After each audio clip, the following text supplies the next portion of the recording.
তো উম্মতে মুহাম্মদী ময়দানে মাহশরে সবচেয়ে বেশি গৌরব করবে এজন্য যে সব নবীরা একটা পতাকার নিচে, সেই পতাকাটা হচ্ছে আমার নবীর হাতে। এটা উম্মতে মুহাম্মদের জন্য ফখরের বিষয় হবে। তখন আমার রসুল আবার বলেছেন যে লা ফখরা, আমার জন্য এটা ফখর না, আমি ময়দানে মাহশরে ফকরাদের নবী হব, গরিবরা সবাই আমার সাথে থাকবেন। জোরে বলুন সুবহানাল্লাহ। কারণ উম্মতে মুহাম্মদী তখনও গরিব ছিলেন, এখনও গরিব। আপনি খুব খেয়াল করেন, আমেরিকার মতো আমরা কিন্তু ধনী না। অনেকে খুব আফসোস করে সেটা, যে পৃথিবীর অমুসলিম দেশগুলো এখন ধনী, মুসলমানরা গরিব।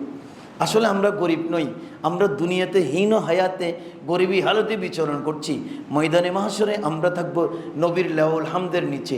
এজন্য হুজুর বলেছেন আমার উম্মতের ফকির উম্মতরা আমার সঙ্গে লাউল হামদের নিচে থাকবে। তখন অন্যান্য নবীরা ঈর্ষান্বিত হবে, ইনারা বলবেন যে আল্লাহ কি শান, আমরা আরজু করে এসেছি আর আমার নবীর গোলামরা সবাই বিনা আরজিতে নবীর লাউল হামদের নিচে শান পেয়ে গেছে, জায়গা পেয়ে গেছে। এটাই সব ছিল আমার নবীর আজমতে শান। জোরে বলুন সুবহানাল্লাহ।